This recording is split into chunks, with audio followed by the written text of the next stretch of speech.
بسم اللہ الرحمن الرحیم۔ السلام علیکم عزیز طلباء و طالبات کلاس دہم، کیسے ہیں آپ سب لوگ؟ ہمارے آج کے سبق کا عنوان ہے ہجرت و جہاد، یعنی آج ہم دو چیزیں ڈسکس کریں گے، ہجرت اور جہاد۔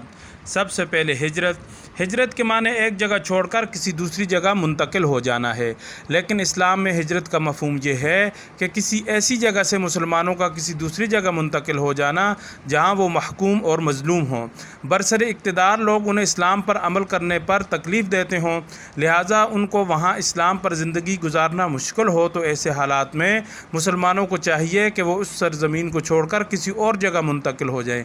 البتہ اگر ان کے پاس ہجرت کے وسائل نہ ہوں یا کسی اور مجبوری کی وجہ سے ہجرت نہ کر سکتے ہوں، تو اس بات کا امکان ہے کہ اللہ انہیں معاف فرما دے۔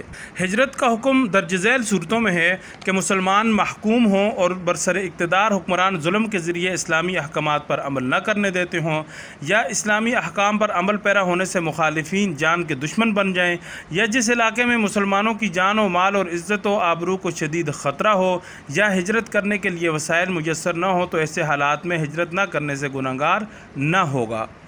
چنانچہ ارشاد ہے، اعوذ باللہ من الشیطان الرجیم، بسم اللہ الرحمن الرحیم، ان الذین توفاہم الملائکۃ ظالمی انفسہم قالوا فیم کنتم قالوا کنا مستضعفین فی الارض قالوا ألم تكن أرض الله واسعة فتهاجروا فيها فأولئك مأواهم جهنم وساءت مصيرا إلا المستضعفين من الرجال والنساء والولدان لا يستطيعون حيلة ولا يهتدون سبيلا فَأُولَئِكَ عَسَى اللَّهُ أَن يَعْفُوَ عَنْهُمْ وَكَانَ اللَّهُ عَفُوًّا غَفُورًا وَمَن يُهَاجِرْ فِي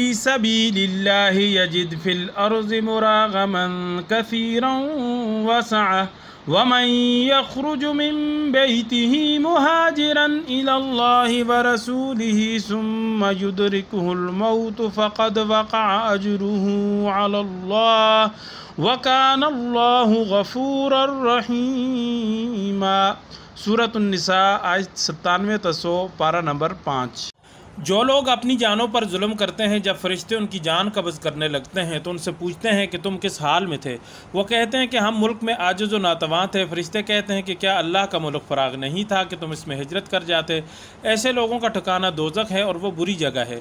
ہاں، جو مرد اور عورتیں اور بچے بے بس ہیں کہ نہ تو کوئی چارہ کر سکتے ہیں اور نہ رستہ جانتے ہیں، قریب ہے کہ اللہ ایسوں کو معاف کر دے، اور اللہ معاف کرنے والا اور بخشنے والا ہے۔ اور جو اللہ کی راہ میں گھر بار چھوڑے وہ زمین میں بہت سی جگہ اور کشائش پائے گا، اور جو شخص اللہ اور اس کے رسول صلی اللہ علیہ وآلہ وسلم کی طرف ہجرت کر کے گھر سے نکل جائے، پھر اس کو موت آ پکڑے تو اس کا ثواب اللہ کے ذمہ ہو چکا، اور اللہ بخشنے والا مہربان ہے۔ ان آیات سے معلوم ہوا کہ ہجرت کے نتیجے میں ایک مسلمان کو دنیا میں بھی فائدہ ہے اور آخرت میں بھی، جیسا کہ ایک دوسری جگہ ارشاد ہے، الذين هاجروا في الله من بعد ما ظلموا لنبوئنهم في الدنيا حسنة وَلَأَجْرُ الْآخِرَةِ أَكْبَرُ لَوْ كَانُوا يَعْلَمُونَ الَّذِينَ صَبَرُوا وَعَلَى رَبِّهِمْ يَتَوَكَّلُونَ۔ سورۃ النحل آیت 41 اور 42، پارہ نمبر 14۔ یعنی جن لوگوں نے ظلم سہنے کے بعد اللہ کے لیے وطن چھوڑا، ہم ان کو دنیا میں اچھا ٹھکانہ دیں گے اور آخرت کا اجر تو بہت بڑا ہے، کاش وہ اسے جانتے۔ یعنی وہ لوگ جو صبر کرتے ہیں اور اپنے پروردگار پر بھروسہ رکھتے ہیں۔ اسی طرح ہجرت کرنے والے اللہ تبارک و تعالیٰ کی رحمت کے حقدار بھی قرار پاتے ہیں۔ ارشاد ربانی ہے، ثم ان ربک للذین هاجروا من بعد ما فتنوا ثم جاهدوا وصبروا ان ربک من بعدها لغفور رحیم۔ سورۃ النحل آیات 110، پارہ نمبر 14۔ یعنی پھر جن لوگوں نے بلائیں اٹھانے کے بعد ترک وطن کیا، پھر جہاد کی اور ثابت قدم رہے، بے شک تمہارا پروردگار ان آزمائشوں کے بعد بخشنے والا اور ان پہ رحم کرنے والا ہے۔ اللہ تعالیٰ نے ہجرت کرنے والوں کے لیے مغفرت، جنت اور بہترین اجر کا انعام رکھا ہے، اور انہیں یقین دلایا ہے کہ انہیں بخش دیا جائے گا اور ان کے اعمال ضائع نہیں ہوں گے۔ چنانچہ ارشاد ربانی ہے، فاستجاب لهم ربهم أني لا أضيع عمل عامل منكم من ذكر أو أنثى أنثى بعضكم من بعض فالذين هاجروا وأخرجوا من ديارهم وأوذوا في سبيلي وقاتلوا وقتلوا لأكفرن عنهم سيئاتهم ولأدخلنهم جنات تجري من تحتها الأنهار ثوابا من عند الله واللہ عنده حسن الثواب۔ سورہ آل عمران پارہ نمبر 4 آیت نمبر 195۔ ترجمہ: تو ان کے پروردگار نے ان کی دعا قبول کر لی اور فرمایا کہ میں کسی عمل کرنے والے کے عمل کو مرد ہو یا عورت ضائع نہیں کرتا۔ تم ایک دوسرے کی جنس ہو، تو جو لوگ میرے لیے وطن چھوڑ گئے، ہجرت کر گئے اور اپنے گھروں سے نکالے گئے اور ستائے گئے اور لڑے اور قتل کیے گئے، میں ان کے گناہوں کو دور کر دوں گا اور ان کو بہشتوں میں داخل کروں گا جن کے نیچے نہریں بہہ رہی ہیں۔ یہ اللہ کے ہاں سے بدلہ ہے اور اللہ کے ہاں اچھا بدلہ ہے۔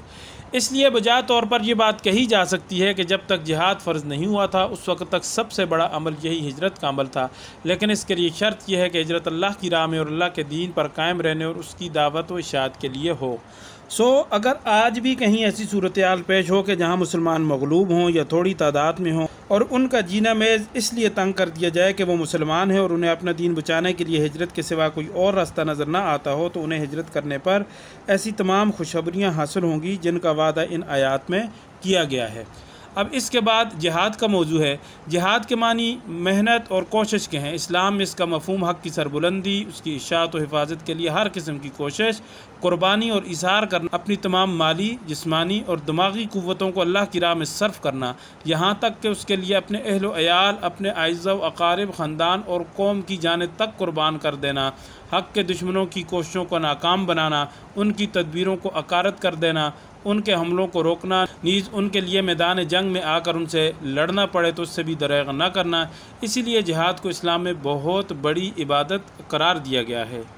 جہاد ایک منظم کوشش کا نام ہے اور اسلام میں اس کے واضح اصول و ضوابط ہیں۔ بغیر کسی نظم اور امیر کے کوئی شخص یا گروہ اپنی مرضی سے مسلح جدوجہد شروع کر دے تو اسے جہاد قرار نہیں دیا جا سکتا۔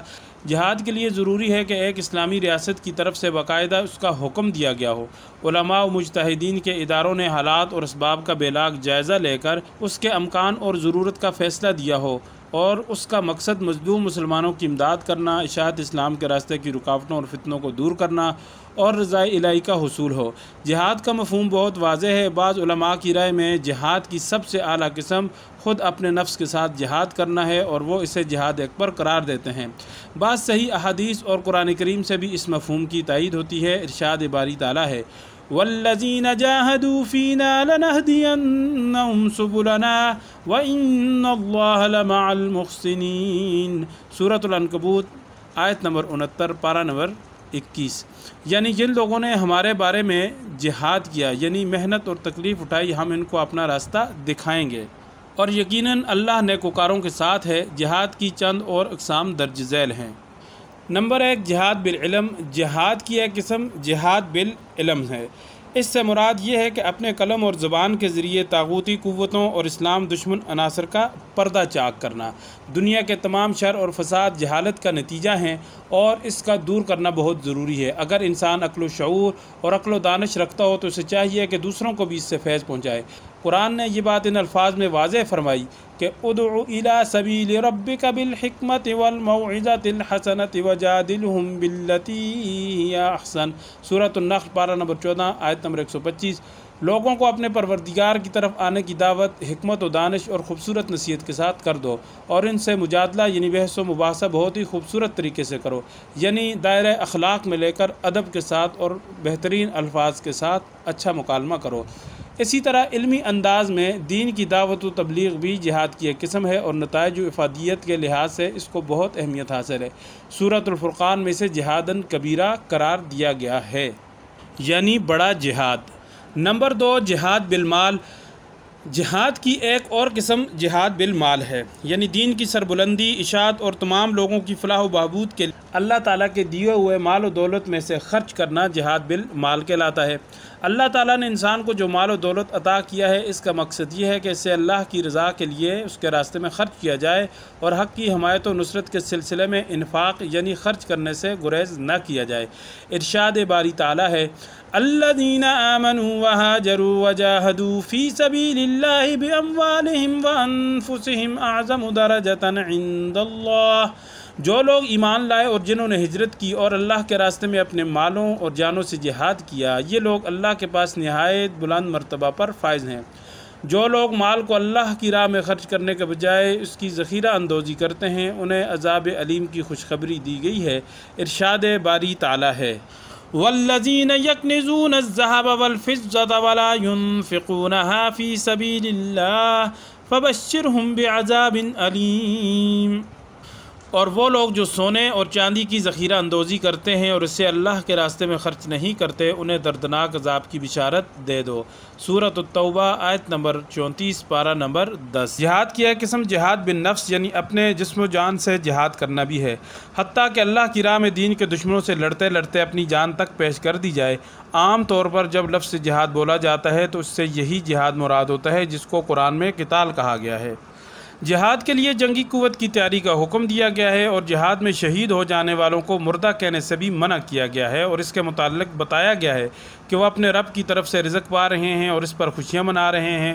ان کے لیے اجر عظیم، جنتوں اور بہترین ثواب کا وعدہ کیا گیا ہے۔ جہاد کی ایک قسم یہ بھی ہے کہ ہر نیک کام اور فرض کی ادائیگی میں اپنی جان و مال اور دماغ کی پوری قوت صرف کی جائے۔ ایک مرتبہ عورتوں نے جہاد کی اجازت چاہی تو رسول اللہ صلی اللہ علیہ وآلہ وسلم نے فرمایا، تمہارا جہاد حج مبرور ہے۔ ایک صحابی رضی اللہ تعالیٰ عنہ جہاد میں شرکت کے لیے آئے تو آپ صلی اللہ علیہ وآلہ وسلم نے پوچھا، کیا تمہارے ماں باپ ہیں؟ اس نے عرض کیا، جی ہاں۔ فرمایا، تم ان کی خدمت کے ذریعے جہاد کرو۔ اسی طرح کسی ظالم حاکم کے سامنے کلمہ حق و عدل کہنے کو بھی جہاد بلکہ بہت بڑا جہاد قرار دیا ہے۔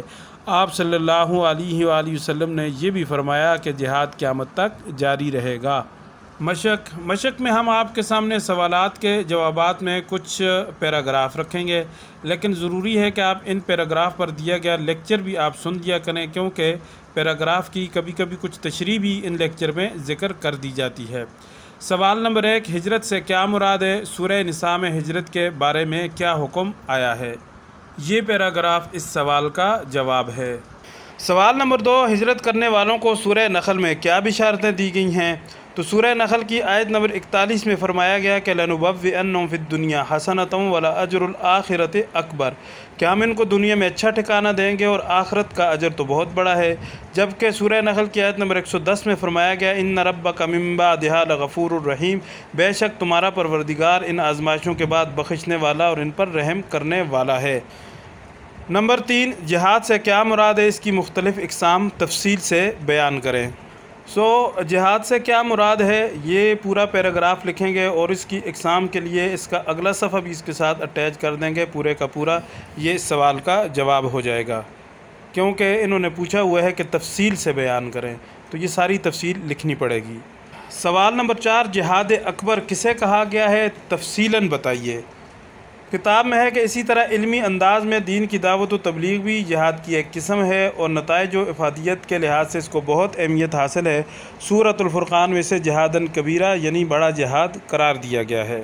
اسی طرح بالکل آخری لائن ہے کہ کسی ظالم حاکم کے سامنے کلمہ حق و عدل کہنے کو بھی جہاد بلکہ بہت بڑا جہاد قرار دیا گیا ہے۔ اور کتاب کے باہر سے یہ ذکر کریں گے کہ ایک مرتبہ ایک غزوہ سے واپس تشریف لاتے ہوئے رسول کریم صلی اللہ علیہ وسلم نے ارشاد فرمایا کہ رجعنا من الجہاد الاصغر الی الجہاد الاکبر، کہ ہم چھوٹے جہاد سے بڑے جہاد کی طرف لوٹ رہے ہیں۔ صحابہ نے عرض کیا کہ یا رسول اللہ صلی اللہ علیہ وسلم جہاد اکبر کیا ہے؟ فرمایا سن لو، وہ نفس کے خلاف جہاد ہے۔ یعنی اللہ رب العزت نے قرآن پاک میں فرمایا کہ ان النفس لامارۃ بالسوء، کہ بے شک نفس امارہ برائی کی رغبت دلاتا ہے، کہ دل کے اندر بے شمار برے خیالات آتے ہیں، ان پر اگر عمل کر لے گا تو گناہ میں مبتلا ہو جائے گا اور ان خیالات کو دبا دے گا تو یہ جہاد ہے۔ جبکہ ایک اور حدیث میں آپ صلی اللہ علیہ وسلم نے ارشاد فرمایا کہ المجاہد من جاہد نفسہ فی طاعت اللہ، کہ مجاہد وہ ہے جس نے اللہ تعالیٰ کی اطاعت کے لیے نفس کے خلاف جہاد کیا، یعنی کہ گناہوں سے رک گیا۔ سوال نمبر 5، جہاد کے فضائل بیان کیجیے۔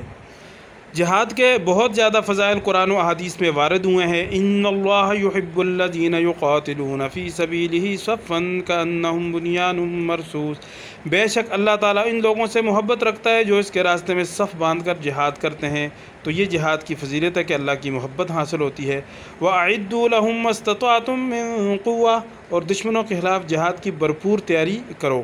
اسی طرح فرمایا وَلَا تَقُولُوا لِمَن يُقْتَلُ فِي سَبِيلِ اللَّهِ أَمْوَاتٌ، جو اللہ کے راستے میں مارے جائیں انہیں مردہ مت کہو، بل احیاء عند ربهم يرزقون، بلکہ وہ زندہ ہیں اور اللہ رب العزت کے ہاں سے انہیں روزی دی جاتی ہے۔